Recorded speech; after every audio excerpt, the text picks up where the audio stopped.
Всем привет, с вами Романчес, и сегодня мы разберем партию двух самых принципиальных соперников, это шахматные движки Lila Chess Zero и Stockfish. И посмотрим, удалось ли Stockfish'у, играя за черных, выстоять в гамбите Белона. Lila начинает c4, Stockfish отвечает e5, и после конь c3 конь f6, затем на конь f3 следует e4, и на конь g5 b5. И в результате у нас получается гамбит Белона. И начиная со следующего хода, движки уже играют самостоятельно, без дебютной книги. Вообще, гамбит Белона довольно провокационный, потому что черные оставляют под боем две пешки, и особенно вкусно здесь кажется пешка на e4.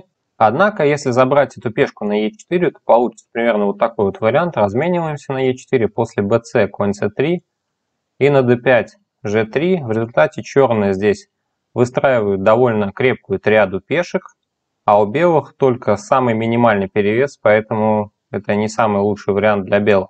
С другой стороны, если белые бьют cb, то получают d5, а после d3 h6, и конь отправляется на h3 на край доски, и у черных здесь в принципе немало возможностей, а в целом это равная позиция. Учитывая все эти варианты, в партии Lila отвечает d3, и это самое сильное решение. Тогда последовал ед, cb, на h6 конь f3, далее еще размен, d5 и слон d3. Пока развиваются соперники.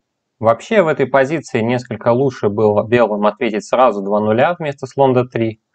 В партии последовало слон c5, после ферзь e2 шах, закрываемся слон e6, 2 нуля, 2 нуля и слон e3. И вот в этой позиции может показаться, что у черных есть здесь пешечная вилка, это ход d4, однако тогда у белых найдется конь a4, и в результате после de забираем слона в ответ, а на ef ферзь f2 последует, и у белых в итоге довольно неслабая здесь инициатива, мощная у них конница очень, вместе с пешкой на b5. Черным наоборот нужно срочно перекрывать диагональ, играть слон d5, и они несколько отстают в развитии.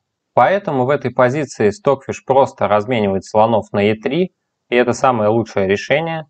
Далее он отвечает ладья e8, потенциальный рентген на белого ферзя. После а4 у Stockfish был довольно неплохой ответ, это слон f5. Тем самым нападаем на ферзя, тогда бы ферзь отошел на d2, и после можно было еще разменять и белопольных слонов, так засушить позицию, и в итоге была бы примерно равная игра. Однако в партии Stockfish отвечает послабее, это просто а6. Далее Lila отвечает ферзь d4, уходит от рентгена ладьи ферзь, АБ, еще размен на а1, и здесь ферзь d6. Уже нужно уходить от потенциальной связки после ладья а8. Далее белые отвечает ферзь e5, предлагают размен ферзей, и здесь Stockfish'у нужно было согласиться их разменять. Тогда получился примерно такой был вариант. После конь bd7, конь c6. И здесь конь c5. Контратакую слона. В результате эта позиция с обоюдными шансами. Однако в партии Stockfish'у как-то не очень понравился этот вариант с разменом ферзей. Наверное, потому что еще конь окажется на e5, хотя в этом ничего страшного такого нет. Ну и плюс движки играли в пулю, поэтому он мог просто не досчитать. И играет он здесь просто ферзь d8. Тогда позиция здесь повторяется. И далее последовал b4. И здесь Stockfish предпринимает более активный ход, это слон g4. Возможно, хочет разменять этого коня и испортить пешечную структуру белым. Однако Lila не позволяет это сделать, играет просто конь d2. И сейчас конь готовится к переводу на ферзевый фланг.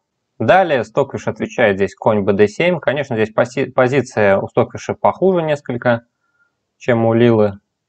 И конница тоже менее активна. Последовал h3, тогда отходим слон h5. Далее последовал конь b3, конь b6. Продолжает конница здесь маневрировать. На конь c5, конь h7.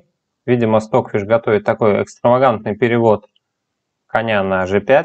А между тем Lila приступает к активным действиям, играет конь h6, присматривается к пешке на c7. И здесь Stockfish отвечает ферзь d8. Гораздо лучше уже здесь было все-таки перевести коня на g5, потому что на h7 он далеко не в лучшей позиции. а вот ферзь d8 довольно пассивный ход. И здесь Лила уже отвечает ферзь c5, грозит взятие этой пешки на c7. Приходится уже Стоквишу защищаться ладья e7. Но тогда конь b8. И сейчас выясняет, что забрать этого коня нельзя, потому что зависает ладья на e7. И между тем уже висит вилка на c6. Поэтому Стоквишу приходится отвечать просто ладья e8. Но тогда конь c6. Ферзь отходит на f6. Это такая мини-ловушка. Понятно, что сейчас пешку на d5 нельзя забирать, потому что зависает ладья на a1. Лила отвечает, поэтому ладья f1.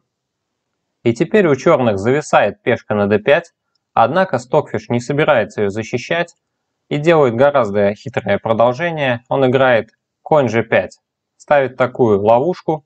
И в чем суть этой ловушки? Если сейчас белым забирать пешку на d5, то получится примерно такой вот вариант. Жертвуем коня на h3 шахом.